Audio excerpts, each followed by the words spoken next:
I'm open to sharing whatever. I'm learning, so I'm very open, and I think that although yes, there's probably some space in there to have helped her, that I felt as though her mentality right now is just not ready for what we even have to give. And because she already was very against getting education, she's been in the industry for 10 years, and she is taking on clients like with balayage and things like that, and she hasn't even taken a balayage class or paid for a balayage class.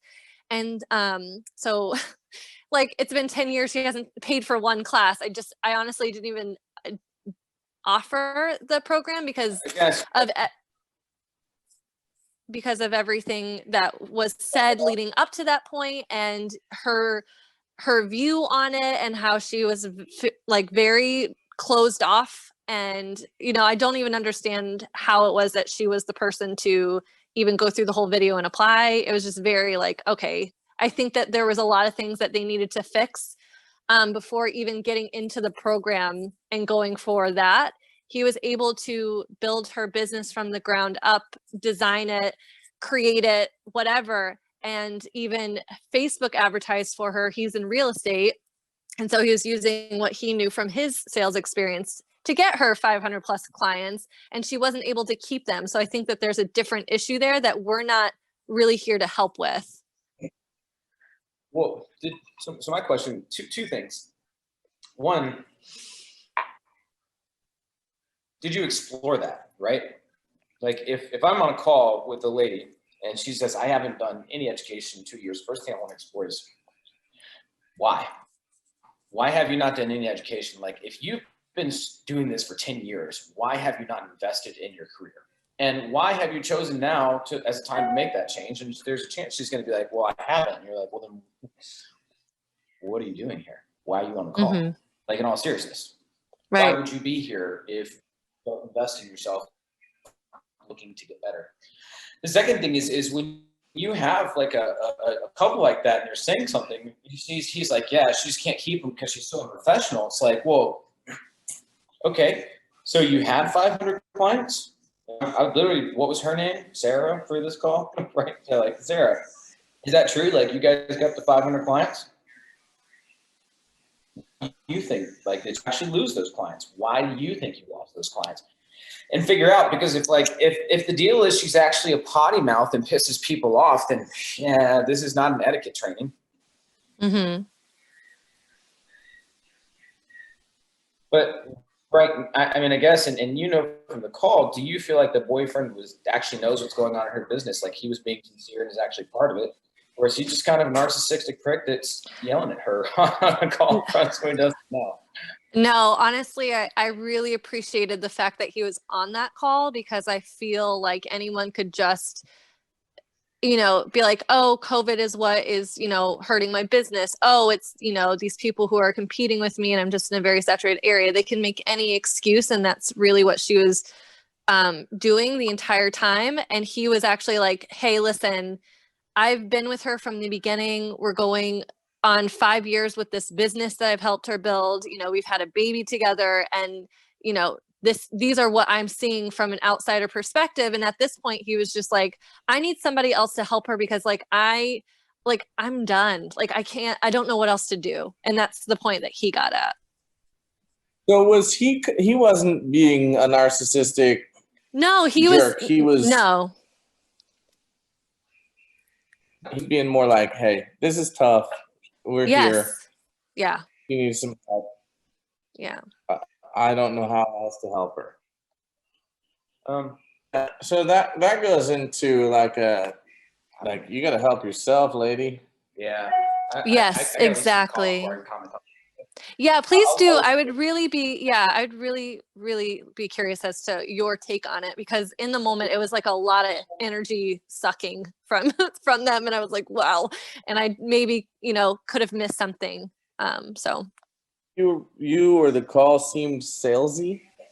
No, that was not her. That was a different call. I think I screenshot it. And she wasn't referring to me as being salesy. I just want to clarify that. When she was on the call with me, did share that, you know, she's gotten these sales pitches and everything, and she's obviously invested, and she's even asked questions, and someone has even, you know, been like, no, you know, I hear what you're saying, but this will still work for you, even though it's not like necessarily your industry. Like, you know, I know I can help you. And so she's like, okay, and like bought it into it. And now she's just feeling like, all right, everyone's just trying to sell me.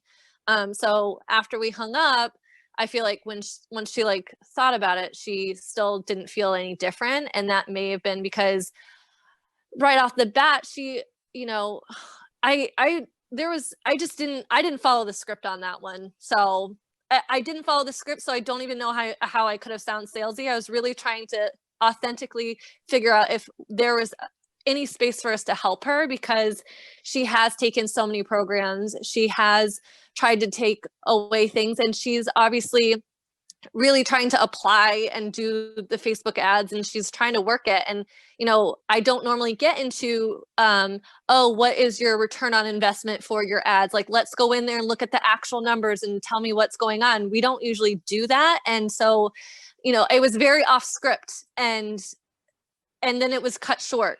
So I don't know. Yeah. And she's the one that you sent the screenshot of? Yes. That was in the end of day report.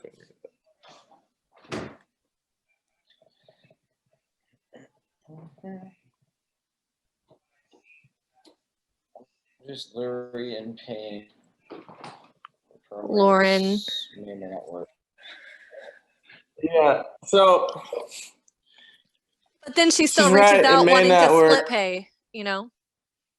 Yeah, no, what she's trying to do is get access for one payment so she can Right. back out. Yeah. And Yeah. that's my fear. Just Yes, tell that was her my no. fear. Just So I tell did. her no. Well, it's like, can I marry you for a couple weeks, see if I like it? What? Right. That's why the annulment is there. So I did respond to her situation- finally. So What did you say? That's a it's good place another to book. start. Yeah. Do you really want me to read Perfect. it? Okay. Yes, ma'am.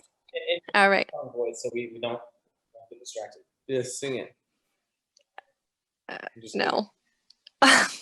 All right. It says, hey, Lauren, sorry for the late response. I got your text and I'm sorry it sounds salesy.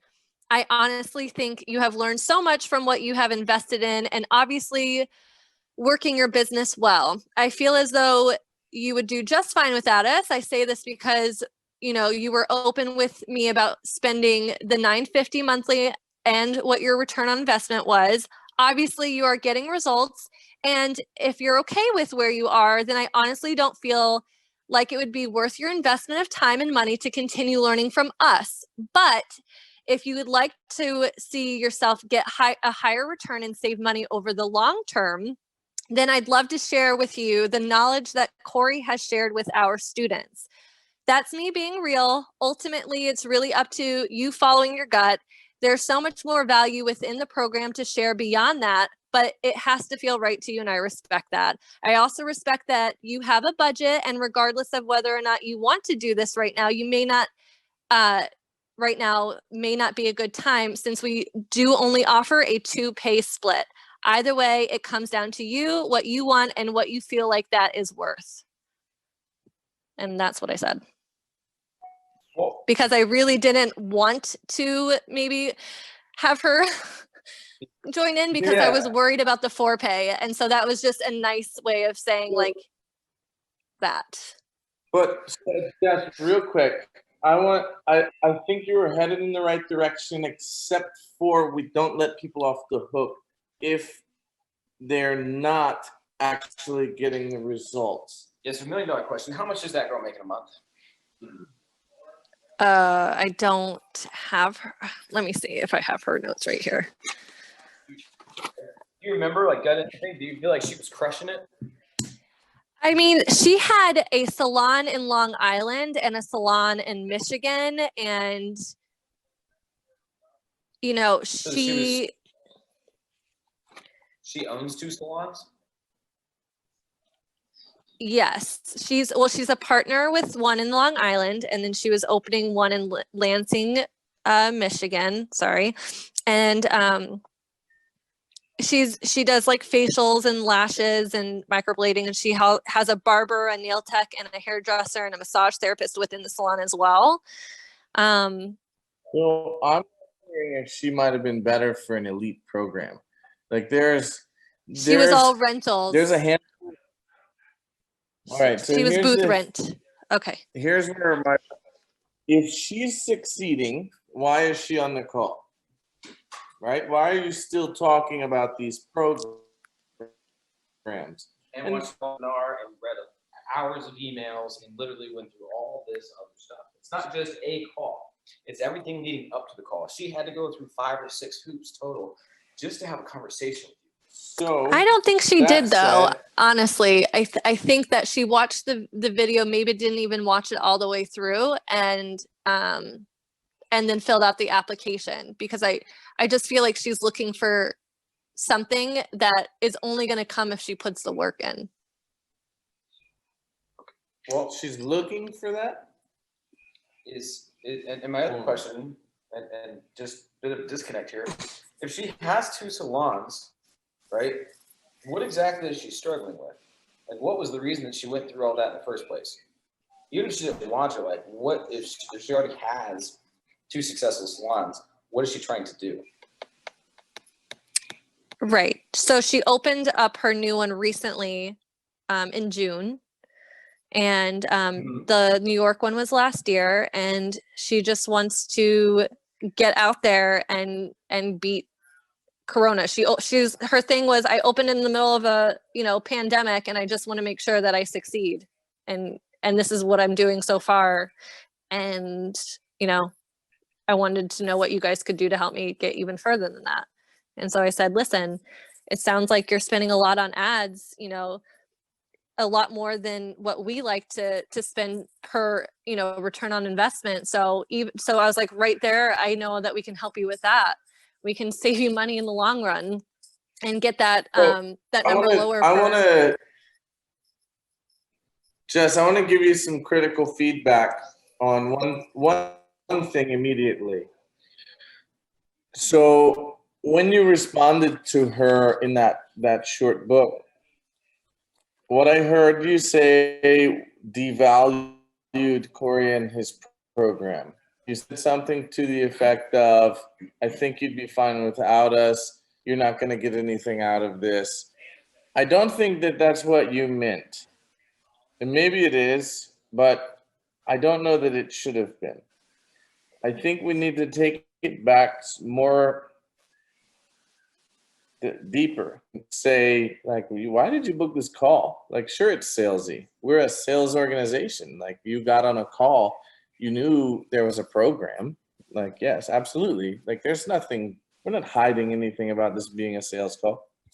That's our job. That said, you've been through other programs before. They failed you for whatever reason. So let's get real clear on what would success look like to you. What does that mean? And your job, Jess, and maybe you remember us talking about this. I think I asked you, but it might have been Amber Lee. It might have been Bonnie too. I said, define for me. Tell me, what do you think your role is as a salesperson? Was that you? No, I don't believe it was. All right, well, let's do it now. Okay. Let's do it now. What do you think the definition of your job is? What are you supposed to be doing when you speak to these people? Give me 2 sentences. What do I think? Oh God. I feel like it's I feel like I'm supposed to help decide if we're gonna work for them, and vice versa. I don't know. I know that with what I heard in one of the other trainings, that it's my job to guide and fight for them, and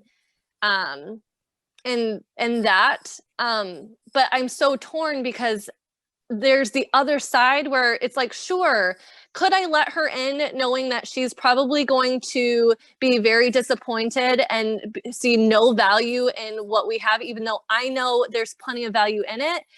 Sure, I could totally do that. I could totally have accepted a 4 pay and not even brought it to anybody's attention. But there's a whole nother side where we're building a community, and I want to protect that as well. Sure, but here's I like the passion of that, actually. there's a lot of passion there, and I hear it and I love it, but I want to give you a little bit to course correct. So I'm going to identify what a salesperson's role is quickly. I'll give you that, and then let's give you some course correct. So, as a sales rep or sales professional or whatever you want to call it, your role is to identify a need and match it to your solution. Okay. So this lady who came to the call, and she has, I'm going to repeat it really quickly before I move on. Identify the need match and the match it to your solution. Got it. That's it. That's it. So when she says, I've been through other programs, they didn't work, or I've got $950 a month I'm spending on ads, or this seems salesy, I'm not sure, I want to be careful about spending money. Part of identifying that need and matching that solution is, you'll hear me talk about love and self-respect. One of my sales mentors taught me that sales is love and self-respect.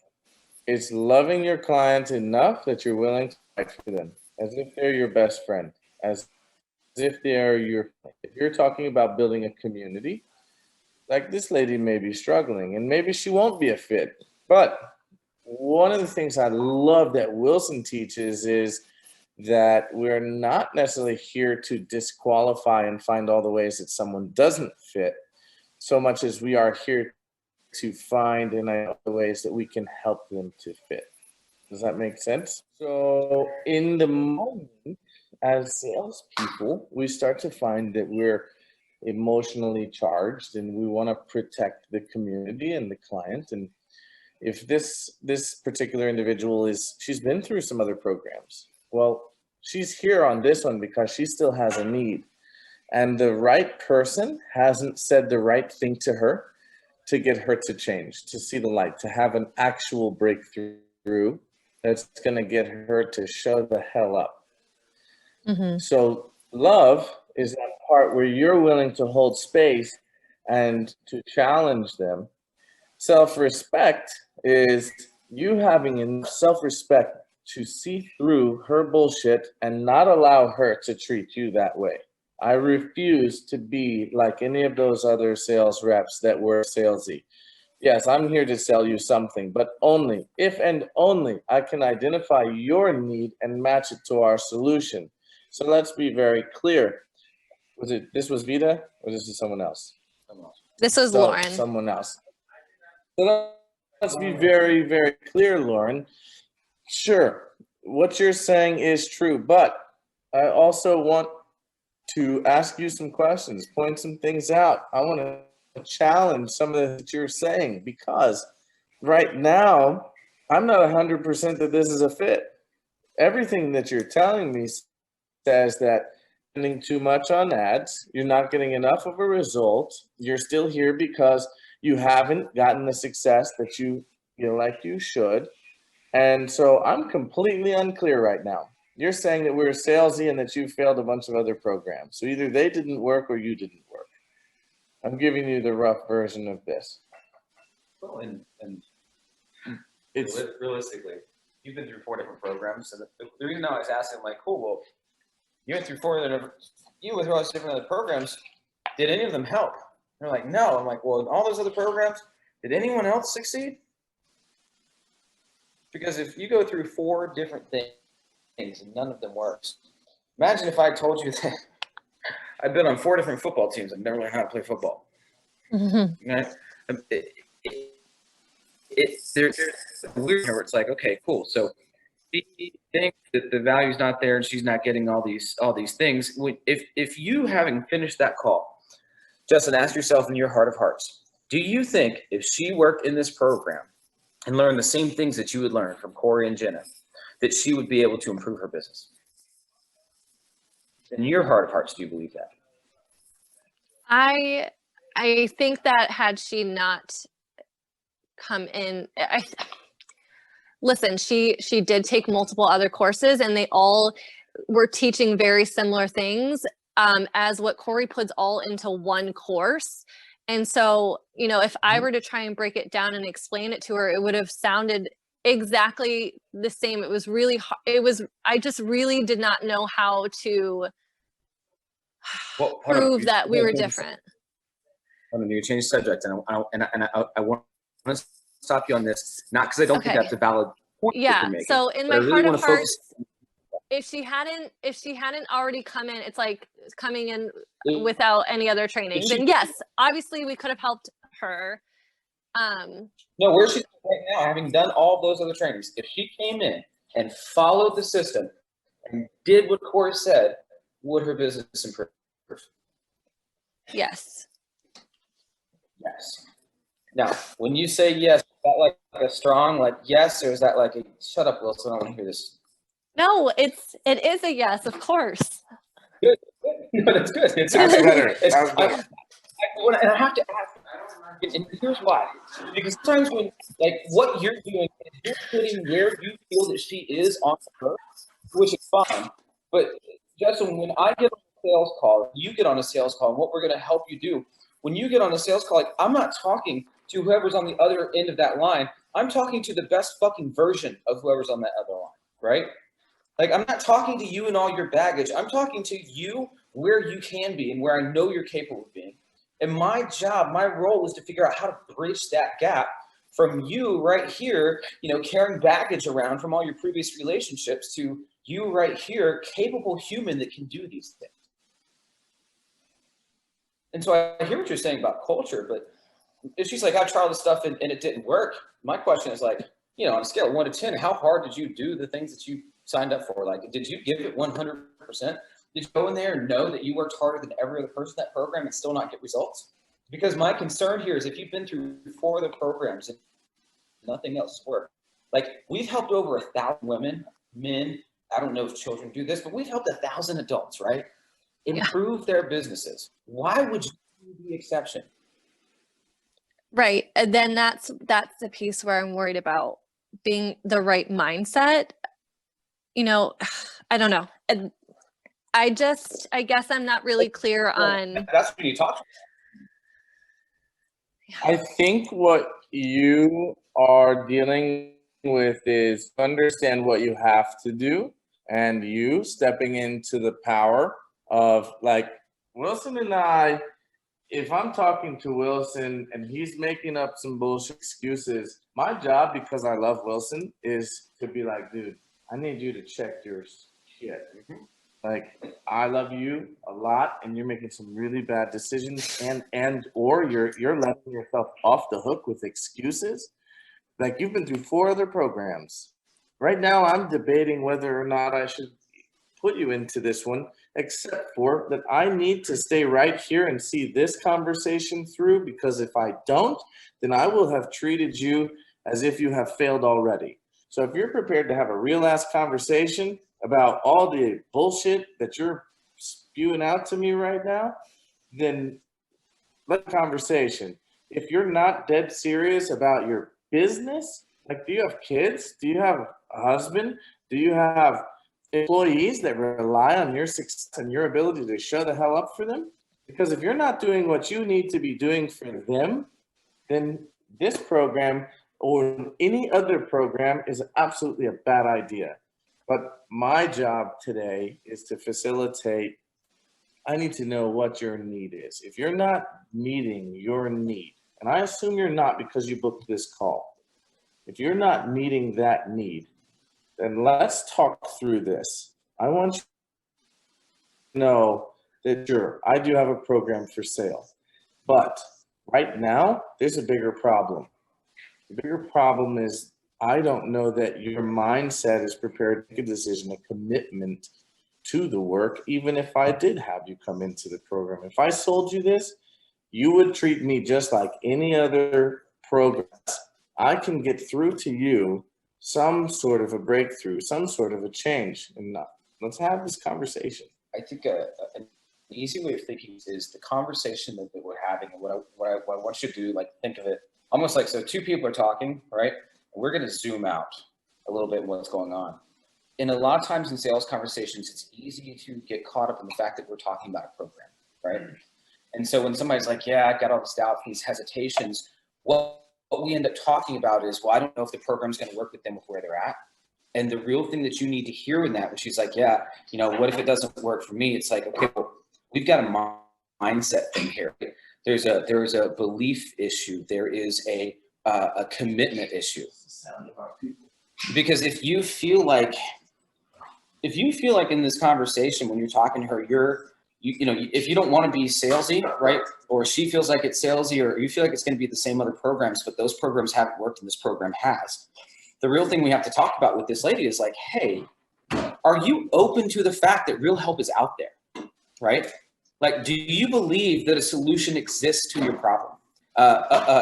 This is something John Cheek actually was the first person I heard say this. He's like, you've never left a math problem, right? Like if you were a kid taking a test in 3rd grade and you didn't know the answer to the test, you never left the test thinking an answer didn't exist, right? Like you knew there was an answer, you just didn't know what the answer was. That's flipping brilliant. It's absolutely brilliant, because the question you have to ask is, do you believe that there is no answer to your problem, or do you believe that you don't know it? Because what I can tell you is we have the answer to the problem, but the disconnect here is not going to be the quality of the program. The disconnect that I'm worried about is if you're going to be open to receiving it. Yeah, you ready to finish your math test? Yeah, if your cup is this big and you can't accept any more than if your cup is this big and it's full, right? Your competence is actually irrelevant if you think you've mastered everything. And so the question is, are you open that there may be better ways out there that you don't yet know? And if I gave you 1,000 case studies of people that did know that, would you be open to believing that it's real? So, Jess, were you there when I talked about I know that you were, at least in one conversation.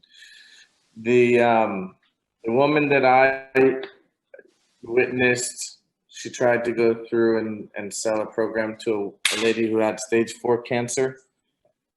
No, I didn't hear that. Okay. So I thought when we did the first intro call, I talked about it. I missed like the first 2 intro calls. Sorry. It's a good story. So the short version, I'll give you the whole version. I was in sales for like 6-7 years, and I was very, I was good at sales. I was a record breaker, and I held a number 1 position for years. And there were still things like I'm still a student of this craft, but I got an invitation to go train under a guy from Australia, and I told him on the phone if he ever came to the United States, I would be there. Well, he called me like 3 months later, and he was like, "Hey, hi, dude. I'll be in Arizona. You want to come study with me?" And I was like, Oh my God. Yeah, dude. So I went to study in Arizona, just a 4-day event. On the last day, though, after all the training, they make you sell in a room full of 40 other people. You bring your own leads, and you're just dialing and calling and using the training live with other individuals. And this girl, she's still a friend today. Her name is Allie. Allie used to help people who owned food trucks. She had a $36,000 or $34,000 program. And these people with food trucks would pay her that for her to help them master their food trucks. She gets on a call with a lady, and it's going really, really well, and eventually she gets off and she's all upset, and she's really she's an emotional human being, very high energy, powerful lady. And she comes to the room, and I was standing there talking to Gulliver, the trainer, And she interrupted and she was like, I need help right now. And she's like, I just spoke to a lady. I'm super upset. Like, and you could tell like she was kind of breathing heavy and hyperventilating a little bit. She's like, this woman just told me she has stage 4 cancer. I don't know what to do. Like, I want to help her. And I told her she wasn't a good fit because my program is 12 months long. And she said she only had 6 months to live. And Gulliver was like, what are you doing? Can you help her or not? And she was like, well, I mean, that's what I do. I help people with food trucks, but my program's a year long. I can't take $30,000 from this woman. She's trying to save every penny she can for her children so she can leave a legacy behind. He said, call her back. You owe her an apology. And she called him back, the lady back. Basically, Gulliver coached her through. You treated her as if she was already dead. When you let her off the phone, you treated her big problem. You allowed her to get off the phone without a solution. And either you are capable and you believe in your product enough that you hold her accountable, and you should enroll her into that program, because whether she dies in 6 months or 12 months, either she's going to either leave a better legacy behind having your help, or she's going to leave a worse legacy behind by not having your help. And if you don't believe in your product enough to sell it to a woman who's going to leave it behind for her kids, then you probably aren't the person who should be selling that program. So Ali called this lady back and apologized and said, I'm sorry. I treated you improperly. I treated you as if you didn't have any time left and that I couldn't help. The truth is, I'm very good at what I do, and I would like to invite you into this program. And if over the next 6 months I can develop a relationship with you that's going to help you leave a legacy behind, it would be an honor for me to hold that space and to do that with you. And the lady gave her $36,000 right there on the spot. I don't know what happened, but if I have any guess on who and how Ali shows up for people, probably helped that woman leave behind something better than she had.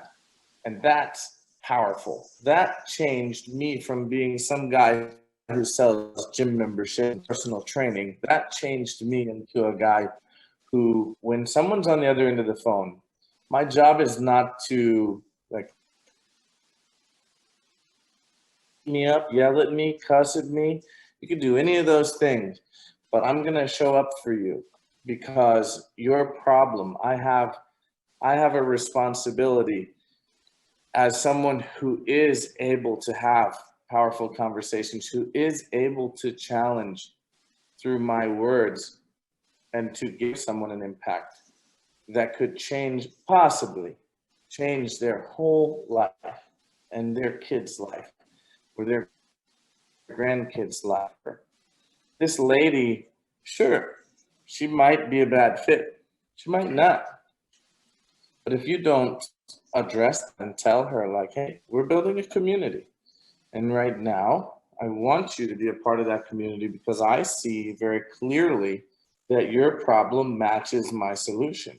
But there's a few things that concern me. You've been through 4 other programs. And right now, you've got 18 people that work for you. You've got children. You've got all of these things that are important. And this disconnect that you have is keeping you from showing up in all of those. If you want into my program, I'd love to have you right now, but only if you're willing to commit to showing up in your whole heart of hearts, 100% following the directions. And if you can't make that commitment to me right now, then I'm happy to let you off the phone. And we'll know that we had a real conversation and I tried with my whole heart to change your life. And if you're cool with leaving the conversation in that place, then I'll shake hands or wave to you or whatever, and we'll say goodbye. But if you know heart of hearts that you're gonna show up, that you're actually prepared to commit to being somebody, the next version or level of yourself, then let's do this. let's stop right now, and you commit to showing up for the people in your life and showing up for yourself because you deserve it. Does that make sense? Like, does that feel, that's powerful? That felt powerful anyway. I'm all like tingly. I think one of the transitions that you make as you develop more and more in sales, right? Sales is oftentimes a position of leadership, because what we're doing is we're taking people that are in a place that's not where they want to be. We're leading them to that next level. And that means being able to see the best version of them and call it out. Yes, I agree. I have a lot of learning to do, because even, listening to you, Robert, right now, like when you're going through your whole thing, you have like a powerful presence that I don't think that I've found in me yet. And, Guess what? Strong. What you talking about? You know where that comes from? That comes from Power poses every morning. yes, I flex in the mirror a lot. Comes from what you need to do is, even when you're afraid that it's going to be awkward, even when you're afraid you could say the wrong thing, when you're afraid that you might let someone down, it's way, way better for you and for them to just do it. It's like, I'm like, not joking. You ever jumped off a cliff into some water, like that adrenaline rush? Have you No. ever done something crazy like that? No. See? I'm too cautious. I'm sure there's something, but I'm sure there's something you've done that was a leap of faith. When you're in that moment and you hear somebody making an excuse, like, psych yourself up, because it's about to get real. Well, and also remember, you're a conduit, right? Like when I'm on a This is good. when I'm on a sales call with somebody, it's not like, hey, listen, I'm the best in the world, I can help you. It's like, no, listen, I'm a representative of efforts, and they are the best in the world, and they can help you. Like, the confidence doesn't necessarily have to come from you. The confidence can come from the fact that you know the thing that you have is going to change their life. You're just a connector, right?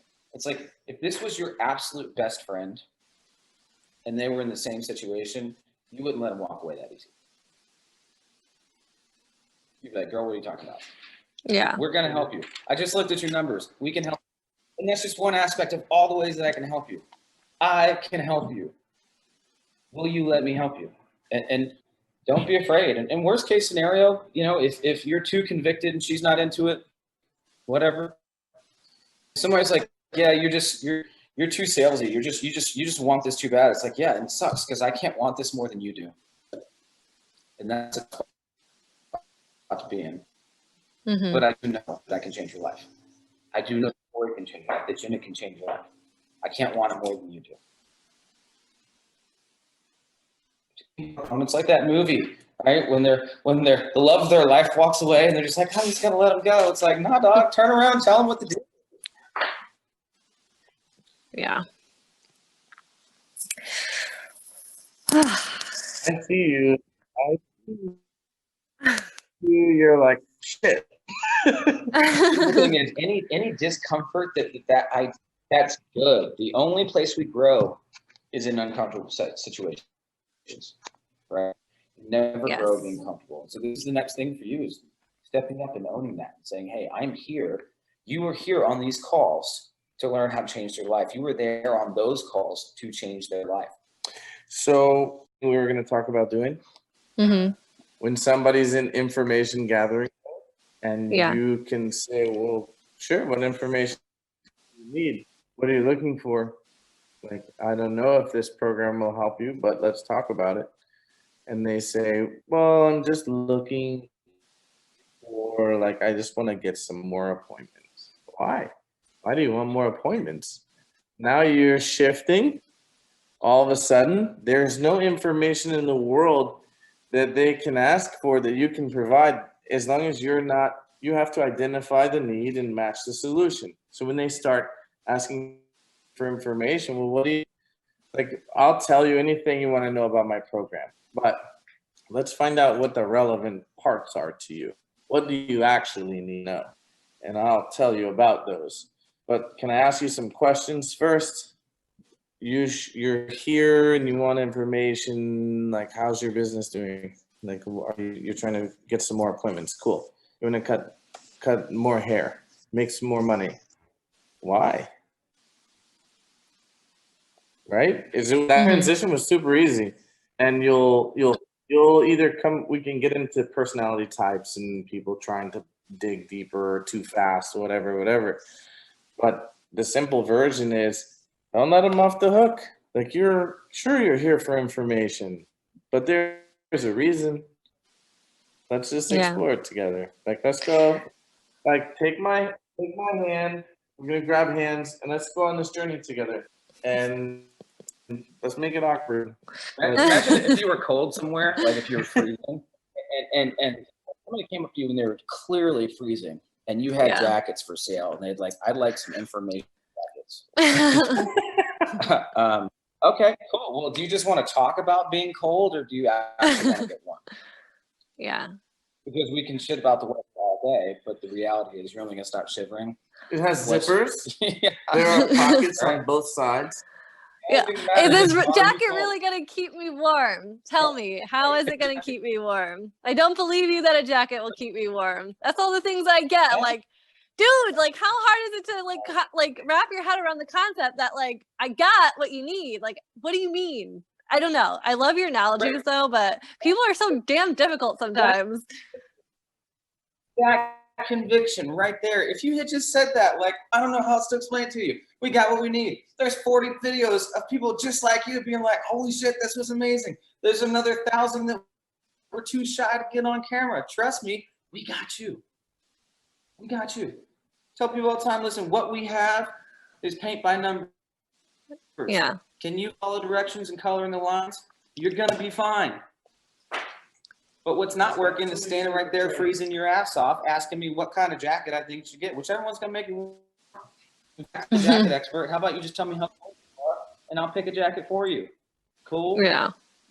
Cool. You're not qualified to make this decision on your own. Clearly, dressing hasn't worked out for you. Let me handle it. I'll teach you how to dress. Every decision you've made up to this point was controlled. But that conviction that you just had right there, like that right there, how do I convince them? Like, lead with that. And don't be afraid to say something silly, right? The reason dumbest shit you can imagine to people. That's true. It is, all the time. All the time. They're like, what? And I'm like, I'm not explaining this well, but I know that you need this. And I hope that you hear that. I know that you need this. You have told me you need this. You explained how you need this. I know this can solve your problem. And at the end of the day, right, and 10 years from now, she looks back and goes, oh my God, remember that time I invested $1,000 on my livelihood to make things better for my family? Damn, I done that.